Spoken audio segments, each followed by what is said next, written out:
नमस्कार, फिर से आप सभी का स्वागत है हमारे चैनल में ग्लोबल लेंस में। दोस्तों, आपको सबको याद होगा जब ऑपरेशन सिंदूर शुरू हुआ था, उसके बाद और अभी भी शुरू है नो डाउट, बट उसके बाद जो है हमारे opposition leader as well as उनकी पार्टी, उन्होंने कई सवाल उठाए थे। उन पहला तो उनका ये सवाल आया था कि हमको ये बताइए कि भारत के कितने जेट गिरे। वो उनका पहला सवाल था। फिर बाद में हमने देखा कि ये डिमांड उन्होंने रखी है, अभी भी रखी हुई है, कि ऑपरेशन सिंदूर को लेते हुए एक पार्लियामेंट का विशेष सत्र बुलाया जाए। वो डिमांड उनकी है। और फिर बीच में हमने देखा कि हमारे अपोजिशन लीडर जो है, उन्होंने ये कहना शुरू किया, हम सब जानते हैं, नरेंद्र सरेंडर। और अपने भाषणों में उन्होंने कई बार इसका जिक्र करते हुए कहा कि डोनाल्ड ट्रंप ने 15-20 बार अलग अलग जगह पे ये बात बोली है कि उनकी वजह से सीज फायर भारत और पाकिस्तान के बीच में हुआ है। इसके ऊपर भारत सरकार, नरेंद्र मोदी क्यों नहीं बोलते?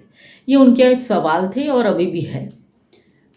इस तरह के सवाल करना और अपने भारत की जो रक्षा प्रणाली है उसके ऊपर डाउट लेना उनकी तो पुरानी आदत है।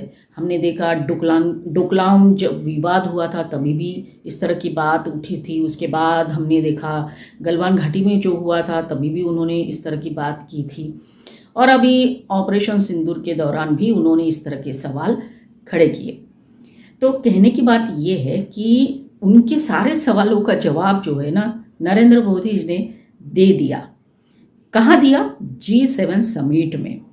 किस तरह से दिया, ये बात अभी हम देखेंगे।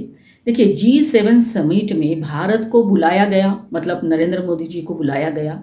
अब इसका कारण हम सब जानते हैं कि भारत एक उभरती हुई अर्थव्यवस्था है, चौथे नंबर की अर्थव्यवस्था बन चुकी है। भारत की डिफेंस सिस्टम कितनी स्ट्रांग है इसका लोहा दुनिया मान रही है। और कई लीडर्स ने, डिफेंस एक्सपर्ट ने भी ये बात कही है कि भारत की डिफेंस सिस्टम बहुत स्ट्रांग है और इसीलिए US, चाइना, टर्की, इनकी कुछ भी नहीं चले उसके आगे। तो ये बात भी है। तो इसकी वजह से भी एक अलग सम्मान हमारे भारत को वहाँ दिया है। G7 समिट जो कनाडा में हो रही है, तो उसके लिए भी तो विवाद किया था कांग्रेस ने कि नहीं बुलाया गया है। अब जब बुलाया गया, वहाँ पहुँचे भी है। उसके बाद भी इनके बहुत अलग अलग स्टेटमेंट्स आए हैं कि अरे भारत को इतना सम्मान नहीं दिया गया, मोदी जी को उतना सम्मान नहीं दिया गया। अगर हम देखते हैं जहाँ वहाँ से जो न्यूज़ आ रही है तो ये पूरा दिखता है कि किस तरह से मोदी जी और भारत को सम्मान वहाँ पे मिल रहा है। वहाँ उपस्थित सभी लीडर्स ने भारत की तारीफ करते हुए भारत के साथ रिलेशंस हम बनाना चाहते हैं, ये भी बात कही। लेकिन G7 समिट में एक क्या हुआ, अचानक से क्या हुआ, मतलब हम सब जानते हैं कि US के president Donald Trump G7 summit बीच में ही छोड़कर US चले गए। अब जब ये US चले गए तो अचानक ये उनका डिसीजन था, तो किसी को मालूम ही नहीं था। तो फ्रांस के जो है इमैनुअल मैक्रोन, उन्होंने मजाक में कह दिया कि सीज फायर करने गए हैं, मतलब ईरान और इजराइल के बीच में। ये जो सीज फायर की बात है ये उन्होंने हंसी मजाक में ही की होगी, लेकिन वो बाहर आ गई और डोनाल्ड ट्रंप को गुस्सा भी आया उस बात को लेके। लेकिन ये कनेक्ट होती है क्योंकि डोनाल्ड ट्रंप को अब ये है, उनको ऐसा लगता है कि मुझे इस बात का क्रेडिट मिलना चाहिए। जैसे कि भारत और पाकिस्तान के बीच में ऑपरेशन सिंदूर जब हमने स्टार्ट किया था तो ऑपरेशन सिंदूर पॉज हुआ है, सीज फायर थोड़ी दिनों के लिए हमने स्थगित किया है। उसका श्रेय भी डोनाल्ड ट्रंप ने लिया। उन्होंने कितनी बार अपनी भाषणों में अलग अलग जगह पे ये बताया कि मैंने दोनों को कहा कि ट्रेड और अगर ये बढ़ाना है तो आपको ये सीज फायर करना पड़ेगा। लेकिन इसका जो है ना पूरा क्लियर पिक्चर ये अभी मिल गया G7 समिट के दौरान। कैसे? देखो, पहली बात तो ये है कि डोनाल्ड ट्रंप जब अभी चले गए US, तो G7 समिट का महत्व उतना नहीं रह जाता। अमेरिका नहीं है मतलब ये चीज बाकी के जो कंट्रीज है वो इतने इम्पोर्टेंट नहीं रहते हैं, या फिर हम कह सकते हैं कि यूएस बिना G7 मतलब it doesn't have the weight. तो ऐसे टाइम पे ये बात हुई और देखो वो चले भी गए और वहाँ जाने के बाद डोनाल्ड ट्रंप ने ये इच्छा जताई कि उनको मोदी जी के साथ बात करनी है। तो देखिए दोनों तरफ से है। तो यहाँ पर प्रधानमंत्री जब बात कर रहे थे तो उन्होंने कहा कि यहाँ बैठे हुए इस रूम इस हॉल के अंदर बैठे हुए सभी लीडर्स को मैं ये कहना चाहता हूँ कि ये आतंकवाद जो समस्या है उस समस्या को वो कब समझेंगे, कब उनके खिलाफ एकजुट होकर सब लोग आवाज़ उठाएंगे या कार्रवाई करेंगे। ये बात तो सही उन्होंने बोली भी है कि सारे कंट्रीज़ जो है जो डेवलप कंट्रीज़ है वो कुछ भी हो जाए तो छोटी छोटी बात के लिए सैंक्शंस लगा देते हैं, लेकिन जो कंट्री आतंकवाद को टेररिज्म को सपोर्ट करता है उनके खिलाफ कोई एक्शन नहीं होता है, उल्टा उनको एक तरह से इनाम दिया जाता है, ये भी उन्होंने कहा। तो कब तक ऐसे चुप रहेंगे। और ये भी कहा कि आतंकवाद जो है हमारे दरवाजे पे दस्तक दे रहा है, इस तरह से उन्होंने बात की। तो क्लियरली ये बात अभी हो गई कि मोदी जी जो है वो समय सिचुएशन देख कर बोलते हैं और ये बिल्कुल अच्छा मौका था उनके लिए सबको बताने का, समझाने का कि हम सबको आतंकवाद के खिलाफ आवाज़ उठानी है, कार्रवाई करनी है, उसके खिलाफ लड़ना है। और उन्होंने ये भी बोला कि आतंकवाद एक समस्या नहीं, अब ये एक युद्ध बन चुका है। तो ये हुई बात। फिर सुबह सुबह में खबर आई, हमारे जो विक्रम मिस्री है उन्होंने बताया कि डोनाल्ड ट्रंप ने बात की प्रधानमंत्री मोदी जी से और वो भी 35 मिनट्स टेलीफोनिक कॉन्वर्सेशन हुआ है। और मोदी जी ने जब बात की है तो पूरा जो है डिटेल में बात की है, मतलब जिसको बोलते हैं ना मीठा बोलकर तीर मारना, उस तरह से बात हुई है। उन्होंने शुरुआत से सारी बात तफसीलवार बताई है डोनाल्ड ट्रंप को कि कैसे पहलगाम अटैक हुआ, उसके बाद हमने ऑपरेशन सिंदूर स्टार्ट किया, क्यों स्टार्ट किया, कैसे टेररिस्ट जो उनके ठिकाने थे पाकिस्तान के अंदर उसको टारगेट किया गया, 9 ठिकानों को ध्वस्त किया। फिर उसके बाद पाकिस्तान ने भारत के ऊपर वो किया, रिटेलिएट करा या फिर आक्रमण किया, फिर उसका जवाब हमने दिया।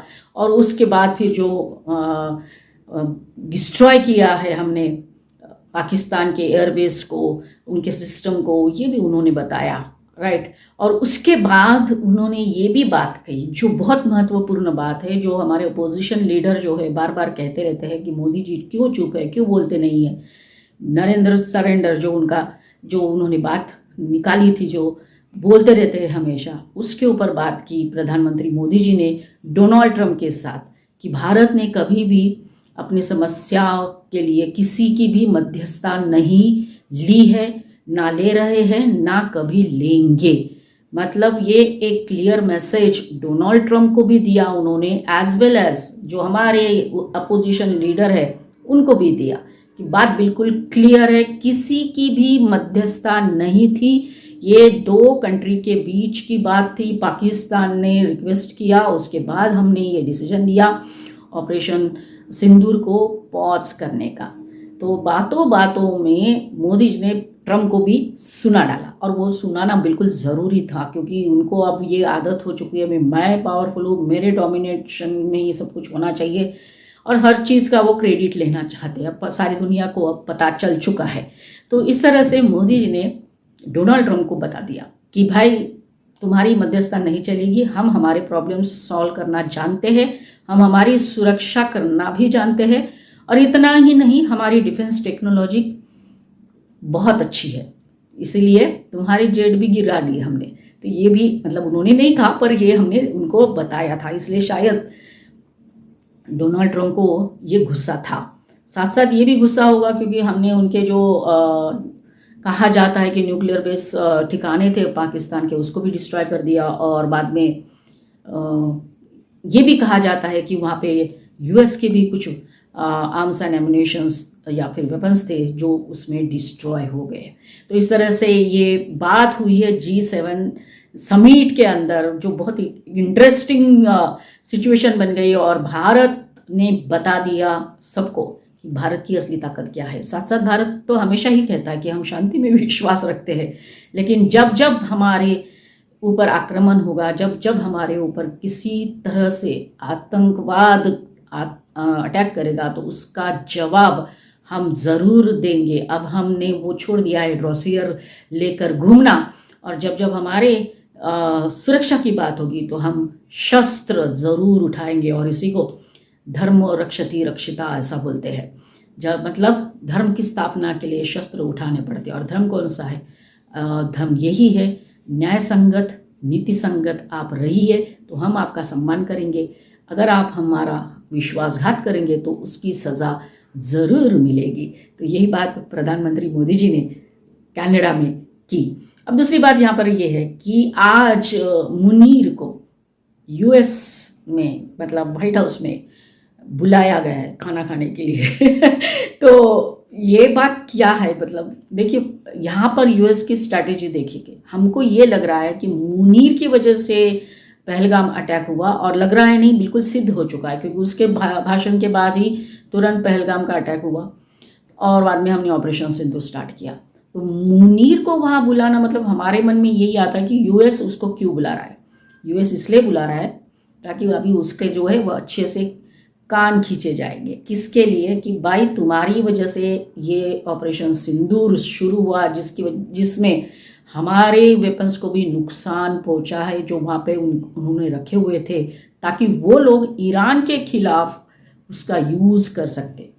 तो ये भी है, तो इसीलिए अब अच्छे से खिंचाई तो ज़रूर होगी। साथ साथ ये भी हो सकता है कि डोनाल्ड ट्रंप अब मुनीर को आदेश देंगे कि भाई तुम्हें ऐसा करना होगा, इसके बदले फिर हम सबको पता है कटोरा लेकर तो पाकिस्तान हमेशा खड़ा ही रहता है, तो मुनीर भी खड़े रहेंगे, यही बोलेंगे कि भाई मैं आपका ये काम करूंगा तो आप हमको कितने मिलियन डॉलर्स देंगे, कितने बिलियन डॉलर्स देंगे। तो यही सारी बातचीत होने वाली है, क्योंकि हम ये जानते हैं ईरान के खिलाफ यूएस अपनी तैयारी कर रहा है, और इसके लिए उसको पाकिस्तान की ज़रूरत है, मतलब उनकी ज़मीन उनको लगे चाहिए ताकि वो वहाँ से अपने अटैक कर सके। तो ये सारा जो है ये मामला है, अंदर ये खिचड़ी पकेगी दोनों के बीच में, मुनीर और ट्रम्प के बीच में।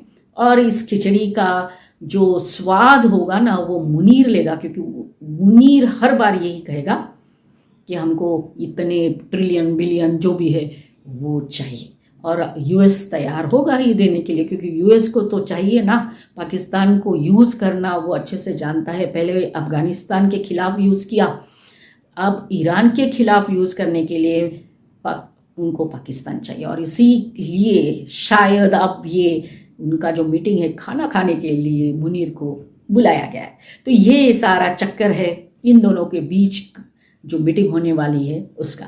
रही बात भारत को लेकर, तो भारत को लेकर भी शायद वो समझाएंगे, ऐसा हमें लगता है कि भाई तुम चुप बैठो, अदरवाइज अभी अगर जो कुछ हुआ है उससे भी ज़्यादा अंजाम आपको भुगतना पड़ेगा, और उनके जो वेपन्स वहाँ रखे हुए हैं उनको भी नुकसान होगा। तो इस तरह की बातें होने की संभावना ज़रूर है, और हम आशा करते हैं कि कल हमको डिटेल में थोड़ी बहुत इन्फॉर्मेशन ज़रूर मिलेगी कि मुनीर वहाँ जाकर क्या खिचड़ी खाकर आया, पका कर आया, और कितने डॉलर अपने जेब में डाल कर आया। तो आज का वीडियो इतना ही। हमें आशा है कि आपको हमारे वीडियोस अच्छे लग रहे होंगे। अच्छे लगे हो तो ज़रूर लाइक करिए, कमेंट करिए, शेयर करिए, और जिन्होंने मेरा चैनल अभी तक सब्सक्राइब नहीं किया है वो ज़रूर सब्सक्राइब कर लीजिए। अगले वीडियो में नए टॉपिक के साथ फिर मिलेंगे, तब तक के लिए धन्यवाद। जय हिंद।